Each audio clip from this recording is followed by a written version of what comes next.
കൊട്ടാരം വീട്ടിൽ ഞങ്ങൾ പണിക്ക് പോയിരുന്ന കാലത്ത് ആ വീട് പുറത്തു നിന്ന് മാത്രമേ കണ്ടിട്ടുള്ളൂ. ആ വീടിന്റെ അകമൊന്ന് കാണാൻ മോഹിച്ച് ഞങ്ങൾ ഒരു ദിവസം അതിനകത്ത് കയറി.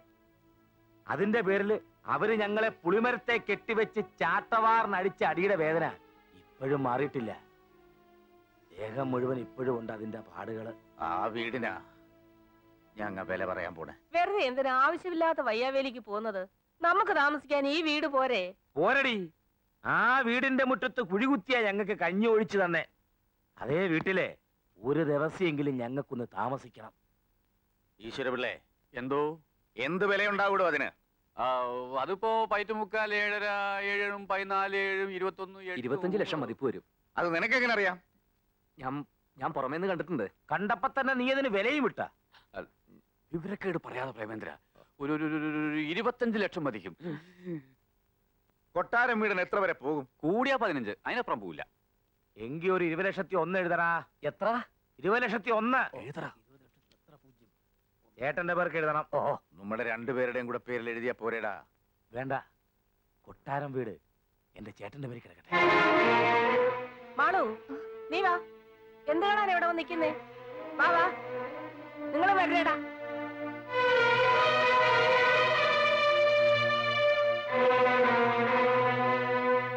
കളത്തറ ബാപ്പുട്ടി മകൻ കുഞ്ഞു മുഹമ്മദ് 10 ലക്ഷം രൂപ. കളത്തറ ബാപ്പുട്ടി മകൻ കുഞ്ഞു മുഹമ്മദ് 10 ലക്ഷം രൂപ. തായിക്കര ജോർജ് കുട്ടി 12,60,000 രൂപ. തായിക്കര ജോർജ് കുട്ടി 12,60,000 രൂപ. മെസേഴ്സ് ശങ്കർ ആൻഡ് സൺസ് 15,14,000 രൂപ. മെസേഴ്സ് ശങ്കർ ആൻഡ് സൺസ് 15,14,000 രൂപ. കൂത്തുപറമ്പിൽ കുട്ടൻ ബാവ എന്ന ചേട്ടൻ ബാവ 20,01,000 രൂപ. കൂത്തുപറമ്പിൽ കുട്ടമ്പാവ എന്ന ചേട്ടമ്പാവ 20,01,000 രൂപ. അടുത്തത് കൊട്ടാരം വീടന്റേതാണ്. കൊട്ടാരം വീടൻ 20,02,000 രൂപ. കൊട്ടാരം വീടൻ 20,02,000 രൂപ.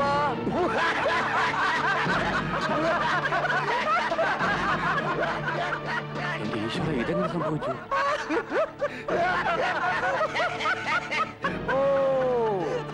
താനിവിടെ ചോരപ്പുഴ ഒഴുക്കി വള്ളം കളിക്കാമെന്ന് കരുതിയല്ലേ?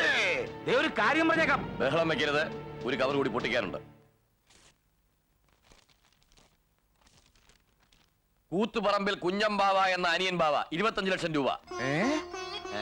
കൂത്തുപറമ്പിൽ കുഞ്ഞമ്പാവ എന്ന അനിയൻ ബാവ 25 ലക്ഷം രൂപ.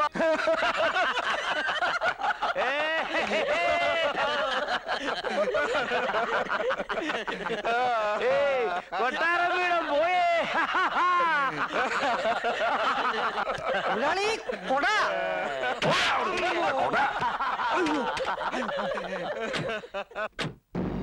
ചേട്ടാ, നുമ്മ ഇവിടെ 20,01,000 എഴുതിയപ്പ കൊട്ടാരം വീടൻ 20,02,000 എഴുതി. അപ്പൊ ഇവിടെ എഴുതിയ ആരാണ്ട് അവിടെ ചെന്ന് പറഞ്ഞിട്ടുണ്ട്. ഈ ചതി മനസ്സിലാക്കിയിട്ടാണ് ഒരു തിരിമറി ഞാൻ നടത്തിയത്. അതുകൊണ്ടാണ് ഞങ്ങളുടെ ഉപ്പും ചോറും തിന്നിട്ട് ഞങ്ങളെ ഒറ്റുകൊടുത്തവനാരായാലും ഞങ്ങൾ വെറുതെ വിടൂല. ഇനി പറഞ്ഞോ, അതാരായാലും നേരെ പറയണതാണ് നല്ലത്. ആ പറയടാ, ആരാത്? പറഞ്ഞില്ലേ പറയിക്കാൻ എനിക്കറിയാം. ഈശ്വരപിള്ളേ. അയ്യോ, ഞാനല്ല. പിന്നാരാ? എനിക്കറിയില്ലേ. നീയാന്നടാ? അല്ല. നീയാന്നടാ? ഞാൻ പറയില്ല. പറയില്ലേ? ഇല്ല. പറയിക്കാൻ എനിക്കറിയാം. അയ്യോ, ഇവിടത്തെ കാര്യങ്ങളൊന്നും ഞാൻ പുറത്തു പോയി പറയില്ലെന്നാ പറഞ്ഞത്. ഓ, ഇനി ഞങ്ങളുടെ വെക്കിട്ട് കയറണ്ട. നിങ്ങൾ പോ പിള്ളാരെ. ആ പോട്ടെ, അവൻ ആരായാലും എന്റെ കൈ കിട്ടും. അന്നവന്റെ അന്ത്യവുമായിരിക്കും. എല്ലാരും പൊക്കോ.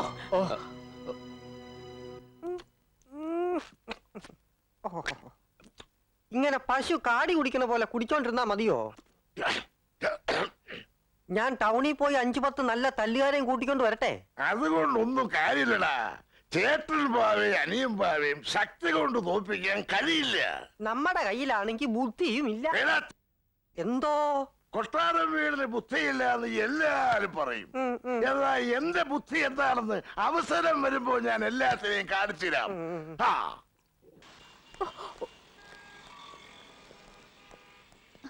Good morning sir. Good morning. അല്ല, ഇതാരും മാളുവോ? തകർപ്പൻ ഷോപ്പിംഗ് കഴിഞ്ഞ ലക്ഷണം ഉണ്ടല്ലോ. ഞാൻ 2 ദിവസമായി സാറിന് ഫോണിൽ വിളിക്കുന്നു. എന്തിന്? എനിക്ക് റെഫർ ചെയ്യാൻ കുറച്ച് ബുക്സ് വേണമായിരുന്നു.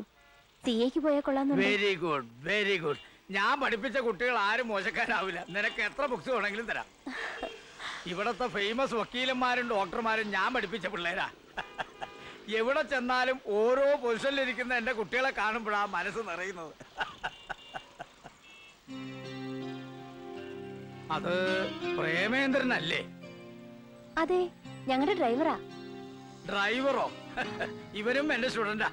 ഇയാള് കോളേജിലൊന്നും പഠിച്ചിട്ടില്ല. സാറിന് ആള് തെറ്റിയതാവും. പ്രേമേന്ദ്രൻ എനിക്ക് തെറ്റാനോ? ഇവന്റെ കൂടെ ഒരു ദിവസം കഴിഞ്ഞവരാരും പിന്നെ ഇവനെ ആയുസിൽ മറക്കില്ല. പിന്നെ അല്ലേ 3 വർഷം പഠിപ്പിച്ച എനിക്ക്. കോളേജിലെ ഹീറോ ആയിരുന്നില്ലേ ഇവൻ? സ്റ്റുഡൻസിന്റെ ഇടയിൽ മാത്രമല്ല, ഞങ്ങൾ അധ്യാപകരുടെ ഇടയിൽ പോലും ഇവന് ധാരാളം ആരാധകരുണ്ടായിരുന്നു.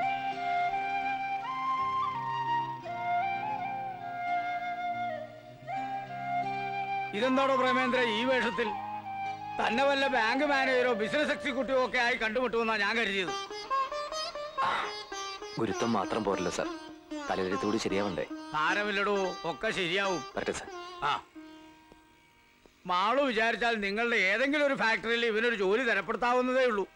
സത്യം പറഞ്ഞ കൊട്ടാരം വീട്ടിലെ ദേവി തമ്പുരാട്ടിയുടെ മകനെ ഈ നിലയിൽ കാണേണ്ടി ഒരിക്കലും ഞാൻ പ്രതീക്ഷിച്ചില്ല. എടാ ദ്രോഹി! ഊരും പേരും മാറ്റി പറഞ്ഞ് കൂടെ നിന്ന് ചതിക്കാമെന്ന് വിചാരിച്ചു അല്ലടാ? സത്യമായിട്ട് എനിക്കൊന്നും അറിഞ്ഞൂടാ. ഞാൻ ആരെയും ചതിച്ചിട്ടില്ല. ചതിച്ചിട്ടില്ല അല്ലേ? പിന്നെ എങ്ങനെയാടാ ഞങ്ങ ഇവിടെ എഴുതിയ ലേലത്തുക കൊട്ടാരം വീടൻ അറിഞ്ഞത്? ഇനി എന്നെ തല്ലരുത്. ഞാൻ പറയുന്നൊന്ന് വിശ്വസിക്കണം. മിണ്ടിപ്പോറും പൊട്ടിക്കഴിവുറ മോനെ.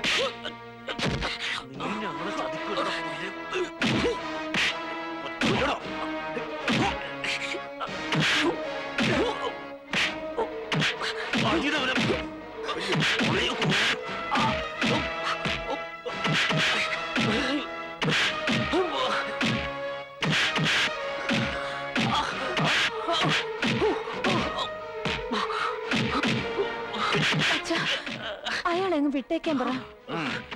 മതിയടാ, കൊല്ലണ്ട, കൊണ്ടുപോയി കളഞ്ഞേക്ക്.